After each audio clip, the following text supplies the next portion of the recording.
Bonjour à tous, bienvenue sur Gascogne FM. Donc vous écoutez l'émission Culture et Loisirs et aujourd'hui je vous emmène au cœur des festivals des Fous Rires Gascons. La troisième édition approche à grands pas et même les hors-séries vont commencer dès le mercredi 28 janvier avec Alex Vizorek à Auch. Et donc pour ce faire, nous accueillons le fondateur des Fous Rires Gascons qui est notre invité, mesdames et messieurs, Thomas Votoramed. Bonsoir Thomas, Salut Naël, j'espère que tu vas bien. ça va super et toi? Super, je te remercie. Merci d'avoir accepté notre invitation. Donc, on va parler un petit peu des forêts gascons qui se sont démocratisées donc dans le Gers.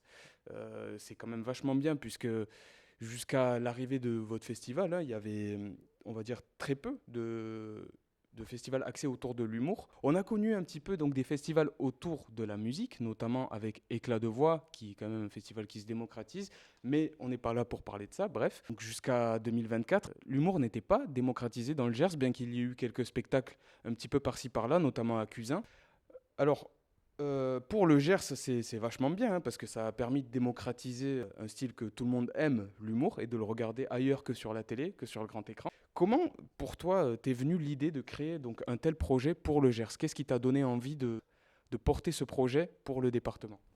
Bah écoute, moi j'avais 23 ans à ce moment-là, maintenant j'en ai 25, ça commence on prépare la troisième édition et en vrai, bon, j'avais fait des études à Toulouse, commencé à bosser dans le milieu culturel, mais j'avais fait des études de communication et je cherchais un petit peu un projet, une excuse pour revenir dans le Gers en vrai et pour retrouver attache avec là où j'avais grandi et c'est vrai que je suis toujours été un passionné d'humour depuis tout jeune. J'allais voir des spectacles assez régulièrement. Et en revenant ici, je me suis dit, ben, il n'y a pas de proposition. Il n'y a pas de proposition sur le territoire et il faut tout le temps faire 1 heure de route pour pas dire plus quand il y a les bouchons pour aller à Toulouse ou pour aller à Agen et essayer de trouver des propositions humour avec des prix qui sont de plus en plus chers, avec l'essence à payer, avec souvent quand on arrive un peu tôt en ville à Toulouse, bah, il faut aussi prévoir le resto, etc. Et donc avec des budgets qui explosent, hein. Et pourtant ici, il y avait des infrastructures, il y avait des lieux très chouettes où on pouvait accueillir des artistes. Donc je me suis dit, bah, tout simplement, allons-y, quoi. Faisons un festival d'humour. On a trouvé un nom, on a lancé un Facebook. Plein de gens se sont connectés avec nous pour bah, faire partie de l'équipe bénévole, monter l'assaut ensemble. Et le projet était parti. Ouais, c'est bien ça, parce que surtout qu'on est à une ère où les réseaux sociaux, ça se démocratise davantage et les gens en entendent parler. Donc, vous avez une page, hein, Instagram et les Fous Rires Gascons, hein, qu'on peut retrouver. Est-ce que vous avez constaté que l'essor des réseaux sociaux a joué à vous aussi sur votre com? Est-ce que ça vous a aidé davantage? Bah, en fait, quand on a créé le festival, moi, je suis juste parti avec, un nom. On a brainstormé à deux trois, mais on a trouvé un nom, Les Fous Rires Gascons. On a, fait un logo, on a ouvert un Facebook et on a un peu, lâché un post, sans programmation, sans rien, en disant: «Bon, beh, voilà, on veut monter un festival d'humour dans le Gers, qui a envie de participer et de contribuer au projet?» Et puis très rapidement, on a eu 800 likes, plein de gens qui ont envoyé des messages en disant: «Attends, je veux contribuer, je veux participer au projet». Et on a construit l'assaut vraiment autour de ça, autour de ces personnes-là qui se sont retrouvées un soir pour un apéro et qui se connaissaient pas. Et donc, ce qui est chouette, c'est qu'on a vraiment une équipe de bénévoles maintenant qui est assez bah, représentative de peut-être ce qu'attend le public. Parce qu'on a bah, les plus jeunes ont 17 ans, les plus vieux en ont 10 fois plus. Euh, non, j'exagère, mais ont plutôt 70 ans ou 80. Et en fait, voilà, on a construit ça avec des personnes qui se connaissaient pas et qui sont assez différentes et on essaye de faire la programmation tous ensemble. Donc ouais, ça crée des choses qui sont assez chouettes. Et puis aujourd'hui, il y a beaucoup d'artistes qui ont explosé sur les réseaux sociaux, qui se sont fait connaître et qui remplissent les salles, pas tout seuls, mais presque. Grâce aux réseaux sociaux, donc c'est aussi utile qu'on ait cette présence-là. Oui, tout à fait. Et puis, on peut le constater, puisque tu parlais des bénévoles, tu as dit effectivement que c'était une tranche d'âge qui était assez large, hein, donc de 17 à un certain âge. 77 ans. Donc voilà. Et il y a aussi une cohésion, peut-être aussi entre les bénévoles, qui est assez forte et qui a aussi, je pense, contribué au bon fonctionnement du festival, au-delà des techniciens qu'on peut retrouver pour le son, au-delà pour la lumière, etc. Tout ça, c'est un tout en fait. Carrément, et puis en plus, ça contribue vraiment à l'efficacité du festival. Nous, on est un festival cette année qui a plus de 200 000 euros de budget, 10 000 euros de subvention. Donc, il faut vraiment que ça fonctionne à 100% via des bénévoles. Toute l'équipe d'organisation du festival est bénévole. Donc, évidemment, c'est du temps, c'est de l'énergie qui est mise par l'équipe organisatrice. Et donc, voilà, il faut qu'il y ait des bénévoles à la fois mobilisés, à la fois avec une bonne ambiance et une belle équipe. Et je crois qu'on a réussi à faire ça, et ça, c'est chouette. C'est super, mais puisque on le voit, hein, c'est un succès, puisque les dates continuent de se remplir, hein, et on le voit de plus en plus, même pour cette troisième édition qui arrive à grands pas. Donc justement, pour accompagner cette initiative, on va en parler 100% local, puisque c'est ce qui est prôné avec le Festival des Fourrières Gascons. On a donc vu que c'était Anne Roumanoff qui était marraine du festival, qui est humoriste et comédienne, qui est d'ailleurs venue 2 fois jouer son spectacle L'expérience de la vie, donc en 2024 et donc cette année. Peux-tu nous dire comment a été fait ce choix? Comment avez-vous choisi la marraine? Bah, en fait, ça a été un jeu de réseau, mais pour la faire court, en fait, sur la première édition, elle passait pas loin, elle passait à Pau. La veille, elle passait à Pau, et en fait, donc sur les dates du festival, donc on a contacté sa boîte de prod, et puis par des mises en relation et des appuis, bah, on a réussi à la voir sur le dimanche qui suivait sa date à Pau, sur le festival. Et alors le truc, c'est qu'en fait, à la base, on voulait avoir le Dôme de Gascogne, mais il n'était pas disponible à cette date-là. Du coup, on s'est rabattu entre guillemets sur le théâtre municipal.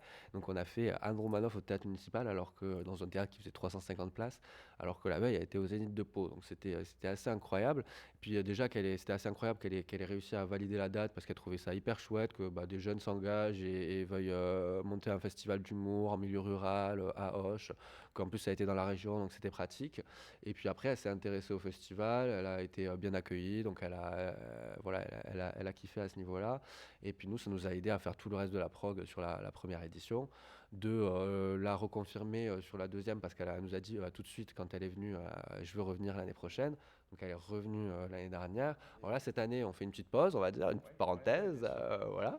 Mais parce qu'on a fait 2 fois le même spectacle, mais voilà, c'est une exclue, on va dire. L'année prochaine, a priori, on referait venir Anne Romanoff sur son nouveau spectacle dans le cadre du festival. Voilà.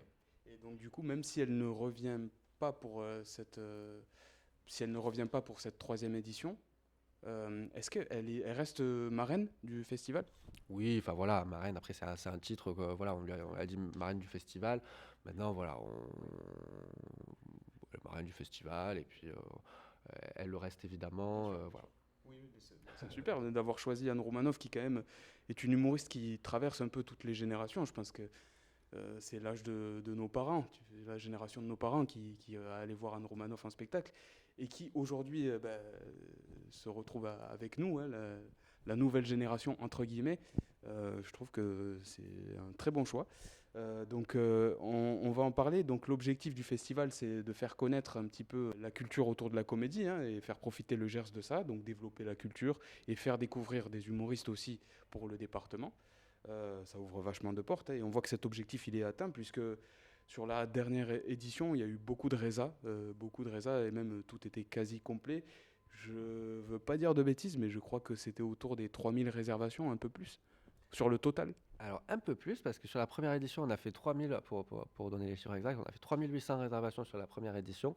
Donc déjà, c'était assez incroyable. On était vraiment ravis que le public réponde aussi vite et soit aussi présent sur une première édition. Et sur la deuxième, bah, voilà, pour le coup, on a fait 9 complets sur 11 propositions. Bon, on a annulé une date, comme beaucoup le savent, mais on a fait 11 complets enfin, on a fait 9 complets sur 11 avec 4500 réservations. Et alors là, pour 2026, on est très content aussi de renouveler le festival sur une troisième édition. Et alors justement, parce qu'on avait des dates qui ont été très vite complètes sur la deuxième édition, alors là, sur la troisième, on rentre dans une nouvelle salle, salle du Mouzon, qui est une salle sur laquelle nous, on peut avoir plus d'évolution et d'avoir une proposition qui évolue au rythme des réservations. Et donc là, on a une salle qui fait 2400 places. Donc c'est 4 fois le Dôme de Gascogne, qui était notre plus grande salle l'année dernière. Donc c'est assez monstrueux pour nous de s'attaquer à un gros bébé comme ça. Mais on est vraiment très content de se lancer sur ce nouveau défi. Et on a déjà 3500 réservations au bout d'un mois de billetterie. Donc c'est assez incroyable. On est hyper content que le public aussi réponde à ce nouveau challenge avec nous. Mais tout à fait. On voit que les Gersois se mobilisent, mais il y a aussi un public, je pense, qui vient ailleurs que du Gers pour venir voir le spectacle des Fourrières Gascons. Je Alors, sais. figure-toi, pas tant que ça, parce qu'en fait, là, sur la première édition et sur la deuxième édition, on a fait une étude des publics, et nous, on est très heureux de ça. On n'a pas besoin forcément d'avoir du public qui vient de Toulouse ou d'Agen ou de Mont-de-Marsan, même s'il y en a quelques-uns, évidemment. Mais nous, voilà, on a un festival qui est hors saison, qui est créé par des Gersois, pour des Gersois, et on a envie vraiment de continuer à travailler ça, et toujours à se faire connaître aussi au niveau local, et à continuer de tisser ça avec le public du territoire. Et sur la première et la deuxième édition, on avait plus de 90% du public qui avait donné dans la billetterie un code postal dans le 32, parce qu'on avait demandé à ce qu'ils mettent leur code postal sur leur réservation. Donc ça prouve que voilà, on a 9 spectateurs sur 10 qui sont issus du Gers, et on est très fiers de ça. Très content, bah oui, parce que du coup, au final, ça vous permet peut-être aussi de communiquer ailleurs que dans le Gers pour faire parler du festival. Je ne sais pas si on peut en parler, mais on voit souvent que tu es en déplacement, notamment à Avignon, pour des spectacles, peut-être faire du repérage ou autre. C'est dans le sud-est, hein, dans le Vaucluse. En tant que fondateur des Fourrières Gascons, est-ce que tu peux nous dire, Thomas, nous expliquer ce que te permettent de faire ces déplacements dans les autres départements et surtout dans le Vaucluse? Est-ce que ça te permet de faire du repérage pour de nouveaux humoristes, de faire une sélection ou tout simplement de donner des idées, établir une liste? Bah, alors c'est un peu les coulisses de comment on arrive à booker les artistes, parce que c'est un vrai challenge, hein. Nous, on a beaucoup d'artistes en fait qui sont extrêmement sollicités, qui en fait sur une date ont 3 à 4 propositions. Nous, ça nous arrive que sur certaines dates du festival, bah, en fait l'artiste qu'on programme, voilà, c'est parti de nos premiers choix, mais en fait on en a sollicité quand même 4 ou 5 avant de booker la personne, parce qu'en fait c'est très compliqué. Les artistes humour, ça fait un carton en ce moment, et ils sont très sollicités, et ils peuvent aller partout. Ils sont souvent très chers aussi. Donc c'est vraiment compliqué de booker ça. Donc c'est très important à la fois pour évidemment dénicher des nouveaux talents, et avoir des artistes qui sont sur le point d'exploser ou au tout début de quelque chose qui prend avec le public, voilà, de les détecter, et donc d'être présent sur le Festival d'Avignon, qui est vraiment un festival où on détecte les nouveaux talents, et à la fois d'y être présent aussi pour en fait, le relationnel avec les boîtes de prod. Moi, grosso modo, il y a 2 lieux où je vais. C'est à Avignon en juillet, le Festival d'Avignon. Et puis de temps en temps sur Paris aussi, au Biennale international du spectacle à Nantes. Voilà, c'est quelques déplacements clés. Alors heureusement, moi j'ai des amis qui m'hébergent sur place. Enfin voilà, j'ai moins de 26 ans, donc TGV Max, voilà, on arrive à faire des déplacements à moindre coût. Mais c'est vraiment du temps, parce que ben voilà, il y a des artistes, des fois on arrive à les avoir en payant des coups en boîte ou des choses comme ça, quoi, avec des boîtes de prod ou des. Ouais, Voilà, et c'est vraiment comme ça. C'est de l'humain aussi, que ce soit avec les artistes, que ce soit avec les boîtes de prod. C'est tout l'accueil qu'on réserve aux artistes, en leur offrant un petit panier garni en arrivant, des petites attentions, des choses comme ça. pour le 100% local du coup. D'où le 100% local. Et tout ça, voilà, ça nous donne une réputation aussi au niveau national auprès des acteurs de l'humour. Et c'est très important pour réussir à faire une programmation qui soit qualitative et qui réponde à ce que veut le public, quoi. Bien sûr, tout à fait. Puis ça permet à ceux qui ne viennent pas du Gers justement de faire connaître le département pour ses spécialités, je pense aussi. Oui, oui, carrément, carrément, carrément. Et puis nous, en fait, on a 2 stratégies. On a à la fois, en termes de public, nous, c'est vraiment, on veut labourer le département avec des spectacles un peu partout, et créer vraiment une marque humour sur tout le département du Gers, et vraiment, voilà, correspondre aux attentes du public gersois, pour le public gersois en priorité. Et après, évidemment, c'est faire rayonner au maximum le festival, le territoire au niveau national. Et donc, Il y a plein de choses qu'on travaille aussi avec des médias. Donc là, cette année, on a un gros partenariat avec Rire et Chanson, mais aussi on travaille à des premiers rendez-vous avec des télés pour des captations, des choses comme ça, quoi. L'idée, c'est de réussir aussi à montrer que on se marre dans le Gers et qu'on peut proposer des plateaux super chouettes avec des artistes super chouettes et bien manger, bien vivre, voilà, tout ça, quoi. Il fait bon vivre dans le Gers et ouais, c'est vraiment cette nouveauté-là autour de l'humour qui aussi permet de faire connaître le Gers sous une autre manière finalement. Tout à fait. Et donc à ce niveau-là, pour parler programmation, c'est pour ça aussi qu'en parallèle du festival, donc on a le gros temps fort de l'association qui est le festival en avril avec l'essentiel du volume de public, mais je crois qu'on a commencé à distiller le rendez-vous de petites prémices avec des hors-séries dès janvier, février, mars, où en fait on commence à avoir des propositions. Voilà, d'artistes toute l'année. Et c'est un peu l'idée à terme de réussir à avoir une saison culturelle finalement humour sur tout le département et toute l'année, quoi. Ouais, c'est ça, parce que déjà là on le voit, ça se fait déjà sur une première partie de l'année, notamment pour cette nouveauté à la troisième édition. Il y a des spectacles en janvier, enfin un spectacle en janvier, en février, en mars, et donc le festival lui va débuter le 12 avril. Donc C'est ça. il y a quand même déjà, enfin je veux dire, ça apporte déjà beaucoup. Ouais, et puis du coup, en plus, voilà, on s'essaye aussi à avoir des formats un peu, voilà, avec des nouveaux formats. Et donc en janvier, on est ravis d'accueillir Alex Vizorek. Si vous voulez prendre vos places, ne tardez pas trop, il en reste que 30 ou 40, je crois, à date. Et donc en janvier, Alex Vizorek. En février, on fait un tremplin, un avant-première de notre tremplin Jeune Talent avec des places à 6 euros à la MJC de l'Isle-Jourdain. Et après, en mars, on fait un partenariat avec le Criard où on fait venir Didier Super et son groupe Discount.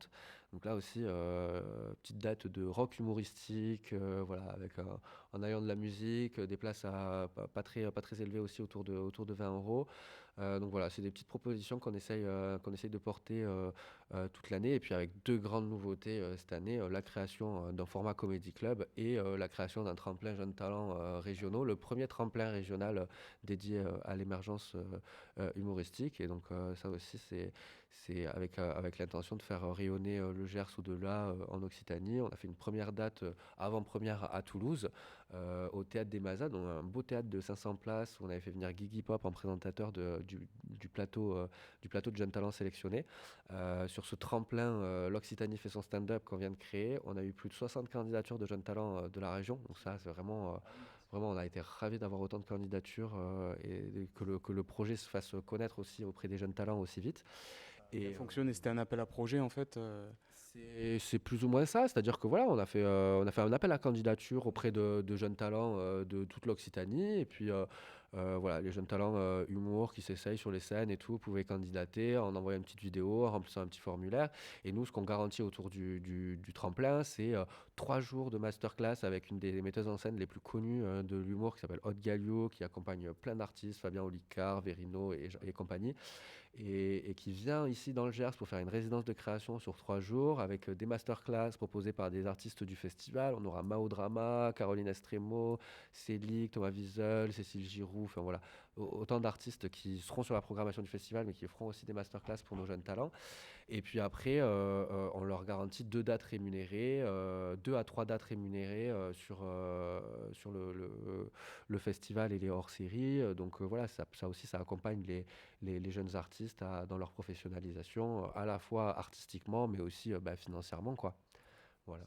C'est bien, ouais. Puisqu'on parle justement de ces nouveautés-là, donc notamment, comme tu l'expliquais tout à l'heure, tous ces tremplins autour des humoristes. Il y a aussi les passes qui arrivent là pour la troisième édition. Euh, donc on va en parler un petit En peu. fait, Est-ce que du coup, il y a trois nouveautés. C'est vrai qu'il y a aussi la question des passes. Et donc, pour la deuxième nouveauté, on crée un comédie club, un format comédie club. Ce sera un rendez-vous mensuel tous les mois à partir de janvier, à partir du 30 janvier. Voilà, retrouvé sur Hoche, accessible à pied. Et on vous dira le lieu et le plateau d'artistes très prochainement. Et donc, en fait, sur ce comedy club, la particularité, c'est que c'est un comedy club dédié à l'émergence locale, mais aussi un comedy club 100% caritatif. Ça veut dire quoi? Ça veut dire qu'en fait, nous, le festival, sur notre programme de développement des jeunes talents, on finance entièrement les dates, que ce soit en location des lieux, que ce soit en accueil, transport artiste, etc. Et en fait, tout le prix libre, toutes les dates seront à prix libre. Donc en fait, en fonction de vos moyens, vous pouvez mettre 5 euros, 10 euros, ce que vous voulez. Et en fait, tout le prix libre sera reversé à chaque fois à une association par date. Donc ce sera un dispositif, un comedy club caritatif, ça s'appelle les Fou Rire Social Club. Et donc, en fait, sur ces dates, ben voilà, ce sera des associations qui interviennent dans l'insertion, le handicap, le social ou la lutte contre les discriminations. Si vous êtes une association qui intervient sur l'un de ces quatre champs, vous pouvez candidater au dispositif directement sur notre site internet et peut-être qu'on vous sélectionnera, on l'espère, comme bénéficiaire du programme. Vous serez à chaque fois en co-orga de la date. L'idée, c'est vraiment de se faire rencontrer aussi un public un peu associatif et ou un public qui aime découvrir aussi voilà, ce format Comedy Club avec des jeunes talents très quali et aussi un public bah, voilà, un peu jeune et un public un peu associatif. Voilà, de se faire rencontrer un peu les publics, participer au renouvellement des bénévoles, aux dynamiques associatives, et puis évidemment réussir à financer des projets pour les bénéficiaires de chaque asso. Alors ce ne sera pas des montants énormes, mais nous, notre objectif, c'est que sur chaque date, on arrive à débloquer 500, 1000 euros pour chaque association. C'est bien, puisque ce rôle de comédie club que vous essayez de mettre en avant, c'est vrai que c'est quelque chose qui, je crois qu'il y a Ilyes Jadel, je ne sais pas si tu vois un petit peu l'humoriste, Bien, qui ouais. fait donc le Comedy Class. Tout à fait. Et donc il y a ça. À l'époque, enfin, je pense que ça existe toujours, mais il y avait le Jamel Comedy Club. Ilyes Euh, Jadel et il s'est fait connaître avec le Marrakech du Rire et le Jamel Comedy Club, justement. Ouais. Ouais, du coup, le fait que ces fonds soient reversés pour de telles initiatives et de tels projets euh, à l'échelle du Gers, c'est quand même une grosse plus-value, je pense. Et puis avec cette double idée aussi que bah aussi il y a un prix libre, donc en fait chacun vient et met ce qu'il veut à la sortie, voilà, à la fois pour aider les assos, mais aussi pour soutenir les artistes, voilà. C'est super. Ouais, bah, écoute, j'espère que ça les aidera en tout cas à développer davantage de moyens pour les artistes, pour la tournée, pour mobiliser davantage de bénévoles aussi, parce que on a, comme tu l'as dit, on en a besoin. Il y a beaucoup de demandes sur les bénévoles. Et d'ailleurs, je crois que les formulaires pour devenir bénévole sur la troisième édition sont déjà disponibles. Ouais, ouais, que les gens n'hésitent pas d'ailleurs à nous envoyer un petit mail ou un petit message sur les réseaux sociaux s'ils veulent devenir bénévoles, évidemment. On a toujours besoin voilà, de personnes pour rejoindre les couples. En tout cas, on est toujours heureux d'avoir des nouvelles têtes. Et donc, pour parler de la troisième nouveauté que tu as évoquée, bah, vraiment, dans cette idée, on avait aussi étudié un peu les réservations sur les éditions précédentes et on s'est rendu compte qu'il y avait bah, quand même une quantité assez importante bah, qui venaient voir 2 spectacles, 3 spectacles, voire 4 spectacles sur le festival. Donc, pour les remercier aussi, bah, et puis pour avoir plus une dimension festival, on a voulu créer des packs.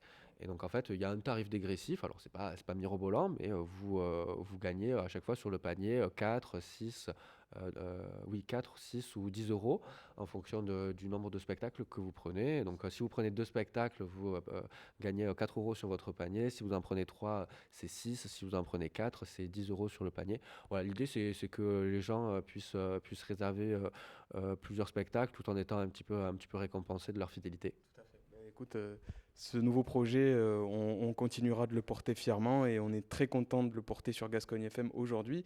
Les Gascognes, les vacances de Noël approchent, et donc vous avez déjà fait beaucoup de com sur les réseaux sociaux, notamment pour lancer les réservations. Comme tu l'as dit, vous aviez une page Instagram pour suivre l'actualité. Est-ce qu'il y a d'autres peut-être endroits où on peut suivre l'actu des hors-séries de cette troisième édition qui arrive à grands pas? Oh, bah, globalement, non, sur nos réseaux sociaux, c'est très bien. On va montrer des petites vidéos, voilà, on va essayer de faire un petit peu de promo. Mais pour parler un petit peu de la programmation, là, cette année, on est ravis d'avoir une programmation comme celle-ci. Et le public, bah, il répond assez rapidement depuis qu'on a ouvert la billetterie il y a à peu près un mois.